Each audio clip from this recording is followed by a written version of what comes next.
परम शांति। ये जो माया के अंदर काम, क्रोध, लोभ, मोह, अहंकार में जो आत्माएं फंस जाती हैं, तो ये दुनिया को ही सब कुछ समझ लेती है कि ये दुनिया ही सब कुछ है, ऊपर में कुछ नहीं है, न भगवान है, न परमात्मा है, न आत्मा है, न परमात्मा है। थोड़ा कुछ भक्ति मार्ग में भी जान लेते हैं, देवी देवताओं की पूजा करते हैं, क्योंकि धरती पर तो आप देख रहे हैं अनेक धर्म, मठ, पंथ, संप्रदाय हैं। तो आत्मा अपने आप को नहीं जानती, सब अपने आप को ही भूल गए, मैं कौन हूं। सबसे पहले तो मैं आत्मा हूं, रूह हूं, सोल हूं, ये सब मानते तो है कि मैं आत्मा हूं, मगर जब तक आत्मा मानने से तो कुछ नहीं होता। आप कहते आत्मा है तो आत्मा जीव बन गई, क्या बन गई? जीव। अब आत्मा जीव बन जाती है, तो आत्मा जीव बनने के कारण आत्मा पूरा माया में फंस जाती है, देह और देह के संबंधों में, माया में, मतलब माया माना पांच तत्वों की दुनिया में। और फिर धीरे धीरे इसके अंदर आत्मा पर माया के आवरण चढ़ जाते हैं और ये विकारों में फंस जाती हैं। देह और देह के संबंधों में इतनी फंस जाती हैं, इतनी फंस जाती हैं कि पूरी जिंदगी बस यही देह और देह के संबंध, फिर विकार, फिर मेरा तेरा, फिर परचिंतन, ये सब में फंस जाती है। तो जब तक आत्मा अपने आप को, स्वयं को नहीं जानती, मैं कौन हूं, कहां से आया हूं, क्यों आया हूं, ये धरती पर कहां से आई आत्मा? तुम देखो, कहते हैं शिव, हम शिवोम शिवोम शिवोम, मैं शिव का अंश हूं, शिव का अंश हूं। तो शिव का अंश है तो शिव तो रहते परम धाम में, तो तुम यहाँ क्या कर रहे हो भाई? जाओ ना परम धाम में, यहाँ क्यों आए हो? शिवोम। जो ज्ञानी तो आत्मा है जानती है कि मैं कहां से आई हूं। जो ज्ञानी है, बेहद के परम ज्ञानी है, वो जानते हैं कि मैं कौन हूं, कहां से आया हूं, ये माया में क्यों फंसा हूं, जन्म मरण के चक्र में क्यों फंसा हूं। इसके लिए बुद्धि बेहद की चाहिए। ये विकारों को छोड़ने के लिए बहुत बड़ा पुरुषार्थ करना पड़ता है। ये देह और देह के सर्व संबंध भूलकर जो आत्मस्वरूप बनना है, तो आत्मस्वरूप बनने के लिए बहुत बड़ा पुरुषार्थ है। उसमें भी कर्म योगी है, घर गृहस्थ में रहकर। तो माया सबको भुला देती। क्यों भुला देती है माया? माया ने सबको भुला दिया, अपने आप को ही भुला दिया। माया ऐसा पकड़, माया मतलब कौन है माया? माया किसको? लक्ष्मी को माया कहते हैं, कभी कोई स्त्री को माया कहते हैं। मतलब देह और देह के संबंध भी एक माया है, विकार, काम, क्रोध, लोभ, मोह, अहंकार भी माया है। ये पांच तत्वों में जो भी सब कुछ देखते हो माया है। इसलिए माया में सारी दुनिया फंस गई है। इसलिए शंकराचार्य ने भी कहा था जगत मिथ्या, मतलब पांच तत्वों की दुनिया मिथ्या है, एक भ्रम है। तो परम सत्य क्या है? तो परम सत्य जानने के लिए आत्म स्वरूप की ज्ञान की अनुभूति होती है, ज्ञान स्वरूप की अनुभूति होती है, तब परम सत्य बाहर आता है। मैं कौन हूँ, कहाँ से आया हूँ, मैं इधर क्यों आया हूँ, मेरा लक्ष्य क्या है जीने का। जीने का लक्ष्य जब तक सामने नहीं आता तब तक माया में भटकते रहेंगे। और जब जीने का लक्ष्य सामने आ जाए कि मेरा, मैं यहाँ का नहीं हूँ, मैं तो यहाँ फंस गया हूँ, या तो मुझे किसी ऊपर वाले ने भेजा है कि भी जाओ तुम विश्व कल्याण करो, विश्व परिवर्तन करो, या लक्ष्य सामने आ जाए, तो ये माया है। माया जीत बनना है। माया जीत बन जाता है तो जगत जीत बन जाता है, जगत जीत बन जाता है तो फिर अपने आप को जान लेता है। जो बेहद के बच्चे हैं वो शेर जैसे बच्चे हैं, वो दहाड़ेंगे तब पता लगेगा। इसलिए शेर जैसे बच्चों को अपने आप को जानना पड़ेगा कि मैं शेर हूँ। तो जिस दिन ये जान लेंगे कि मैं शेर हूँ, मैं बेहद की आत्मा हूँ, बेहद का ज्ञान और बेहद का, इस दुनिया से वैराग आएगा। बेहद की दुनिया देखोगे, बेहद की दुनिया के लिए अनुभूति करोगे, बेहद की दुनिया का प्राप्ति के लिए आत्मस्वरूप की अनुभूति करोगे, तो तुम शेर समान हो, हद के शेर, और तुम बेहद के शेर हो। परम शांति।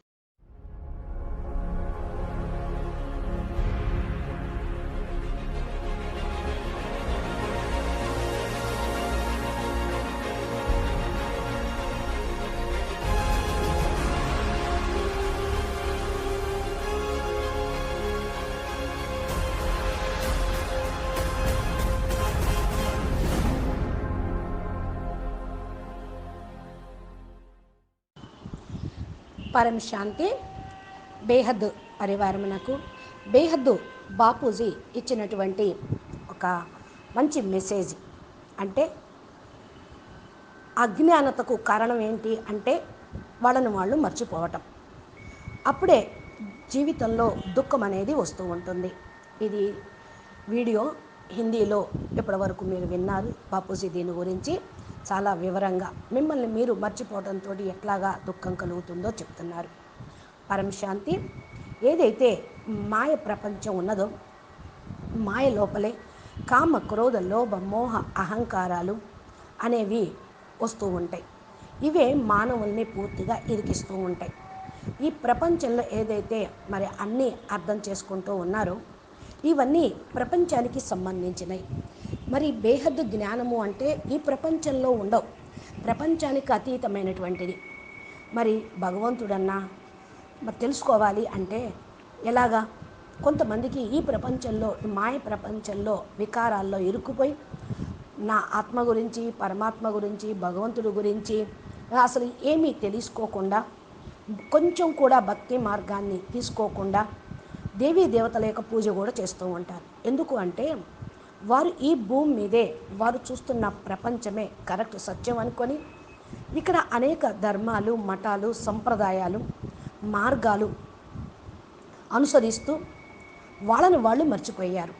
అంటే ఇవే శాశ్వతం, ఇదే మా ధర్మం, ఇదే మా మార్గము, ఇదే సంప్రదాయము అని అనుకుంటూ ఉన్నారు. ఇవన్నీ ఈ భూమి మీద కనిపించేయే కదా.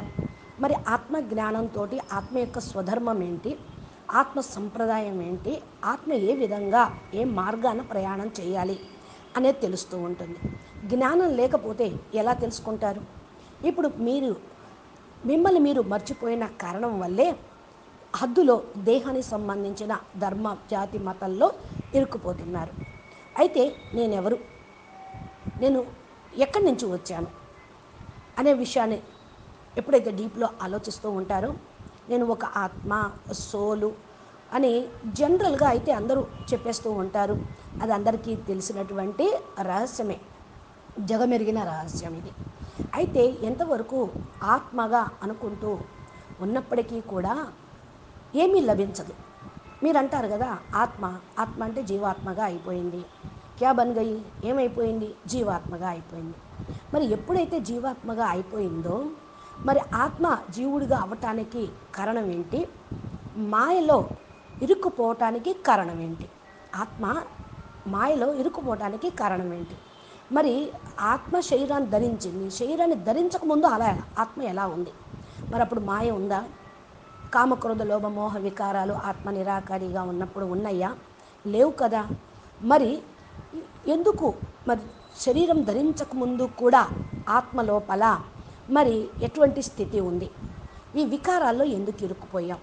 దేహము మరియు దేహ సంబంధికుల్లో ఇంత ఇరుక్కుపోవటానికి కారణం ఏంటి? ఇది పూర్తిగా మనం అర్థం చేసుకోవాలి. కాబట్టి ఇది దేహము మరియు దేహ సంబంధానికి సంబంధించిన మరి వికారాలు.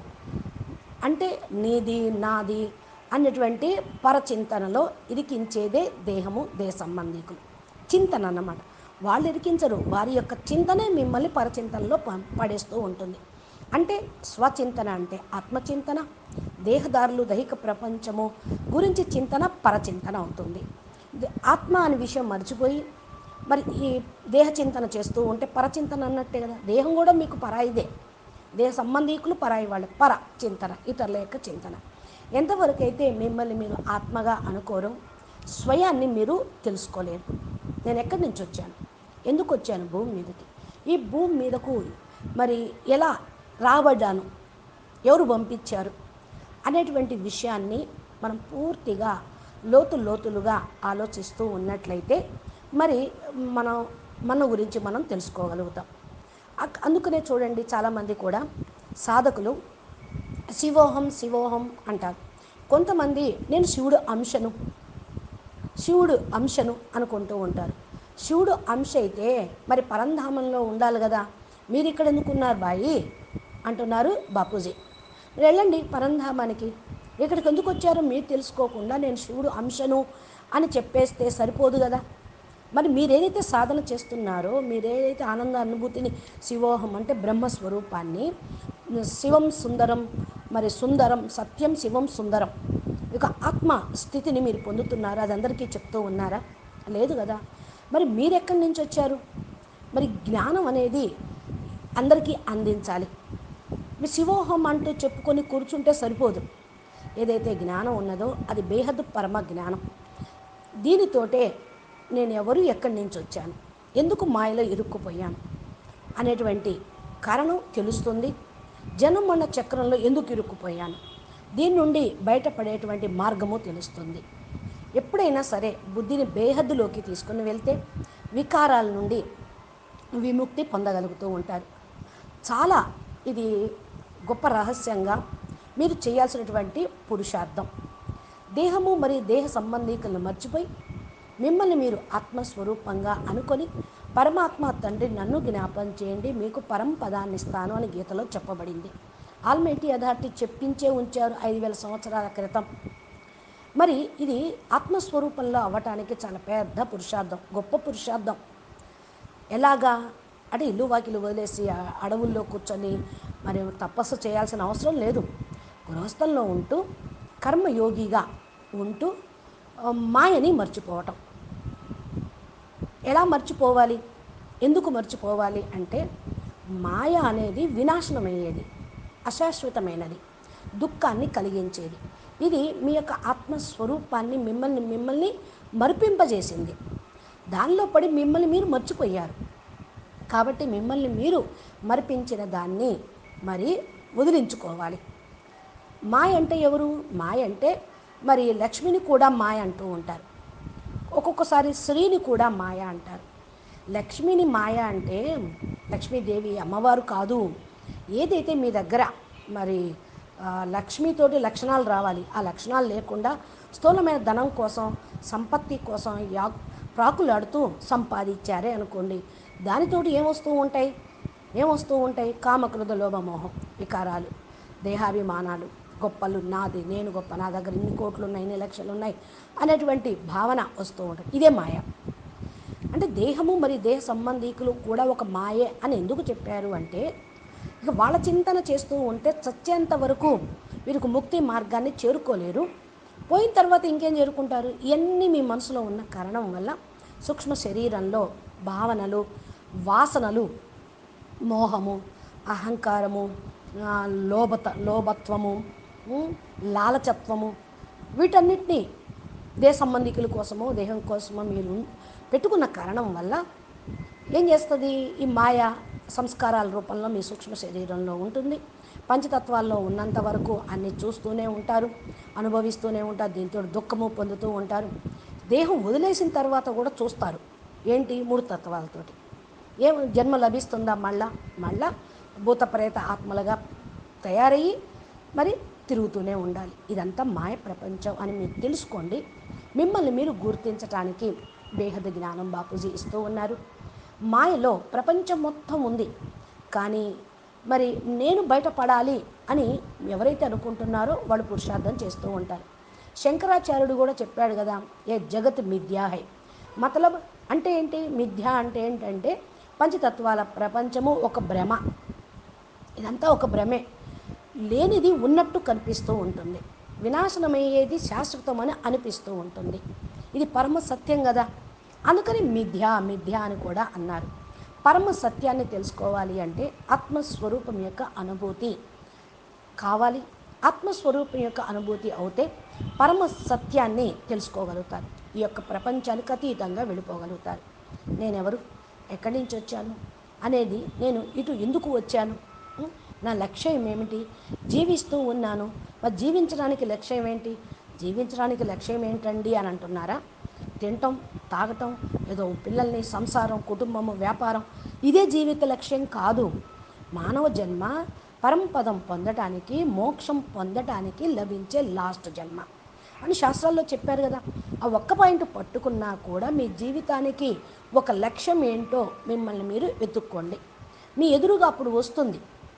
ఎంతవరకు మాయలో భ్రమిస్తూ ఉంటారో అంతవరకు జీవించే లక్ష్యము మీ ఎదురుగా రానే రాదు. అసలైన లక్ష్యం రాదు. ఇక్కడ జీవించే లక్ష్యాలు ఉంటూ ఉంటాయి గొప్ప గొప్పగా. కానీ నేను ఇక్కడకు ఎందుకు వచ్చాను, ఇరుక్కుపోయాను, నేను ఇక్కడ వాడిని కాదు అనుకున్నప్పుడు మీరు పైకి వెళ్ళటానికి సంకల్పాలు వస్తూ ఉంటాయి. మీరు విశ్వ కళ్యాణం చేయండి, విశ్వ పరివర్తన చేయండి, ఈ లక్ష్యం మీ ఎదురుగా రానే వస్తుంది. ఈ మాయ అప్పుడు ఏమవుతుంది, అర్థమైపోతుంది ఇదంతా మిథ్యా భ్రమే, నేను ఇంతకాలం మోసపోయాను, సరిగ్గా అర్థం చేసుకోలేదు అని. అప్పుడు మీరేమవుతారు, మాయాజీతిగా అవుతారు. కేవలం మిమ్మల్ని మీరు తెలుసుకుంటేనే మాయాజీతిగా అవుతారు. ఇదైతే బేహద్దు పిల్లలకి అర్థమైపోతుంది. ఎందుకంటే బేహద్దు పిల్లలు షేర్ లాంటి వాళ్ళు, సింహం లాంటి పిల్లలు. ఆ, ఆ, అందరికీ తెలుస్తుంది వీళ్ళు గర్జించినప్పుడే. పిల్లలు వాళ్ళు తెలుసుకుంటున్నారు, నేను షేర్ను. ఏ రోజైతే నేను మృగరాజుని, అడవికి మృగరాజుని, బేహద్దు ఆత్మను అని తెలుసుకుంటూ ఉంటారో వారు బేహద్దు జ్ఞానంతో బేహద్దు ప్రపంచంలోకి వెళ్ళటానికి పురుషార్థం చేస్తారు. ఈ ప్రపంచం నుండి వైరాగ్యం వారికి వచ్చేస్తుంది. బేహద్దు ప్రపంచాన్ని చూస్తారు, బేహద్దు ప్రపంచం కోసం అనుభూతి పొందుతూ ఉంటారు. బేహద్దు ప్రపంచం యొక్క ప్రాప్తి కోసం ఆత్మస్వరూపం యొక్క అనుభూతిని పొందండి. మీరు సింహము అని అనుకున్నప్పుడే అది హద్దులో సింహం. మృగరాజు అనేవాడు అడవిలో ఉండేటువంటి రాజు, జంతువులన్నిటికీ రాజు. ఈ జనారణ్యంలో ఉన్నటువంటి అందరి ఆత్మలకు కూడా హద్దులోని ఆత్మలందరికీ మీరు బేహద్దు షేర్, బేహద్దు సింహం. కాబట్టి మీరు పంజా విప్పినప్పుడే అందరికీ అర్థమవుతుంది. పంజా విప్పటము అంటే మీ యొక్క ఆత్మస్వరూపంలోకి వెళ్ళి శరీరం అనే ఈ తత్వాలు ఉన్నాయి, వీటిని మార్చేసుకొని దివ్య స్వరూపంలోకి, పరమతత్వంలోకి వెళ్ళినప్పుడు మీ యొక్క విశేషత వాళ్ళందరికీ కూడా తెలుస్తుంది. అచ్చా, పరం శాంతి, నమస్తే. చూడండి బాపూజీ ఎంత చక్కటి సందేశం ఇచ్చారు. మనం తెలుసుకోవటము అంటే బేహద్దు ప్రాప్తిని, బేహద్దు జ్ఞానం కోసం ప్రయత్నం చేయటం. నమస్తే, పరం శాంతి, ధన్యవాదాలు. ఎవరైతే సాధన చేస్తూ తను తాము తెలుసుకోవాలనుకుంటున్నారో వాళ్ళకి ఈ వీడియోని షేర్ చేయండి. మరియు మీరు సాధన చేస్తూ ఉండటానికి మరి పురుషార్థం వీడియోని మాటికి చూస్తూ ఉండండి. బాపూజీ దశరథ్ భాయ్ పటేల్ తెలుగు ఛానల్ని మీరు సబ్స్క్రైబ్ చేస్తే బాపూజీ పెట్టేటువంటి వీడియోలు మీ ముందుకి వస్తాయి. మీ జీమెయిల్కి, మీ సెల్ ఫోన్లోకి నోటిఫికేషన్ వస్తూ ఉంటుంది. అప్పుడు మీరు ఫస్ట్ చూడవచ్చు, సాధనలో ముందుకు వెళ్ళచ్చు. మా వీడియోని లైక్ చేయండి, సబ్స్క్రైబ్ చేయటం మాత్రం మర్చిపోవద్దు. నమస్తే, ధన్యవాదాలు.